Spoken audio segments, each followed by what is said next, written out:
Semua dan selamat pagi. Okey.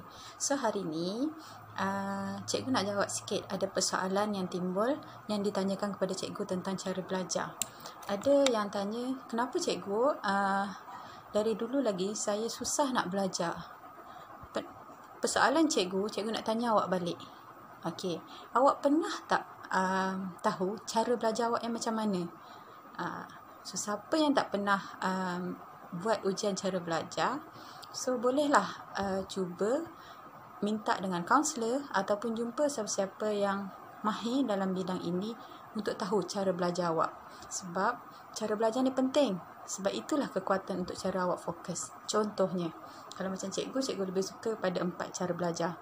Yang pertama, visual, auditory, kinestetik. Cuma yang cikgu belajar tambahan ada yang letak sebagai digital. Alright. So orang visual ni kalau anda tahu cara belajar awak, orang visual ni cara belajar dia perlu kepada mata. So kekuatan awak mata. Bila awak cuba dengar saja dalam kelas, fokus awak kurang. Awak tak boleh nak masuk sangat. Okay. So awak perlu tengok. So kalau mata kejam tapi telinga dengar, no, awak tak boleh.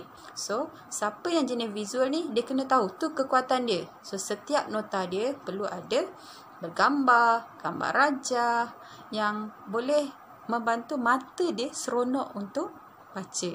Okey. Sama juga kalau dalam buat apa-apa latihan.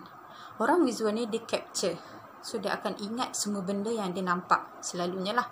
Alright. So bila orang visual ni buat latihan matematik, yang ni yang biasa berlaku lah pada anak-anak murid cikgu. Alright. So bila dia buat latihan, contohnya latihan AppMath, dia buat latihan, okey, salah jawapan lah. Alright. So bila salah jawapan, dia pun pergi check dengan kawan dia ataupun tanya pada cikgu. Okey, ni adalah jawapan dia, ni. Di bawah kepada yang salah itu. So awak rasa waktu nanti periksa, kalau tanpa dia buat semak balik ataupun dia salin balik, dia ingat balik tak benda tu? Payah sebenarnya. Untuk orang visual, dia akan capture semua yang salah dia buat termasuk dengan yang betul dia buat. So apa yang perlu pelajar ni buat untuk orang yang visual, dia perlu salin balik soalan dengan jawapan yang betul. Ini lagi bahaya kalau orang tu adalah visual dan digital. Okey, kalau visual dan auditory, at least dia ada kekuatan pendengaran dia untuk dia faham. Okey, so itu penting. So kalau siapa yang tanya pada cikgu, kenapa saya susah belajar, cek balik cara belajar awak sendiri. Alright. Contohnya yang kedua, untuk orang yang kinestetik. Orang kinestetik ni memang belajar tak boleh duduk diam. Macam kat cikgu ni pun tak boleh duduk diam kan. Bersilat-bersilat nak bercakap. Alright. Tu antara contohnya lah. Sebagai untuk orang yang kinestetik, selalunya orang kinestetik ni sangat cepat mengantuk dalam kelas. Okay. Dan dia akan cepat tidur lah. So untuk bantu orang kinestetik ni fokus dalam kelas, dia perlukan kepada pergerakan ataupun sesuatu yang boleh dia fokus untuk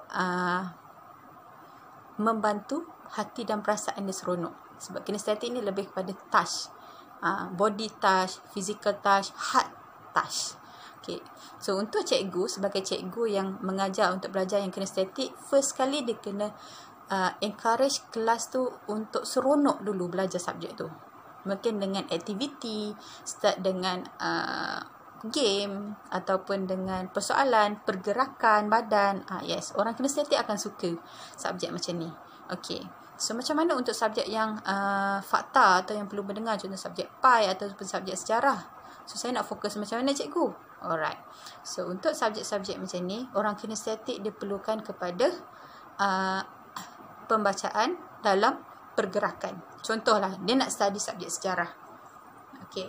Orang visual tadi dia perlu nota-nota yang cantik. Okey, orang kinestetik dia cuma perlukan baca nota, tapi dia perlu bergerak. Contohnya dia baca nota dalam keadaan dia berjalan. Even paling kurang dia bila duduk dalam kelas sambil cikgu mengajar, dia menulis. Tengok cikgu sambil dia menulis ataupun dia melukis, ikut kefahaman dia tentang apa yang cikgu ajar. So benda ni akan membantu otak dia trigger sebab adanya pergerakan. Ini adalah orang kinestetik. Berbeza dengan orang auditory. Orang auditory, kekuatan dia adalah telinga. So even ada setengah orang, dia kuat tidur dalam kelas tapi dia tetap boleh jawab. Kenapa? Sebab telinga dia sangat berfungsi dengan baik ataupun dipanggil orang auditory. Orang auditory ni selalunya tidak bagus kalau dia belajar sambil dia dengar radio. Walaupun dia sangat suka dengar radio.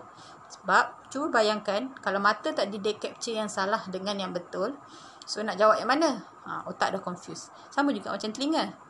Macam telinga contohnya sambil awak belajar terangkan tentang sejarah, sambil tu juga radio memasang lagu tentang tiba-tiba lagu Wani Hasrita, sambil duk gelek-gelek, dan awak pun memang ingat lirik lagu tu.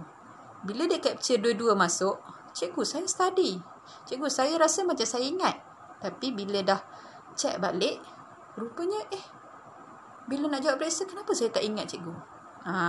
So isu dia adalah yang tu, apabila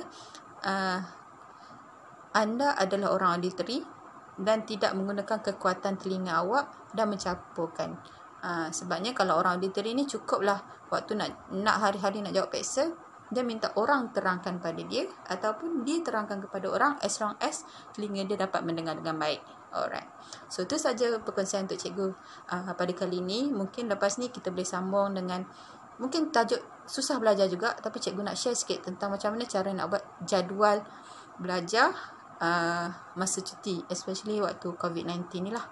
Okay, semoga bagi manfaat. Assalamualaikum.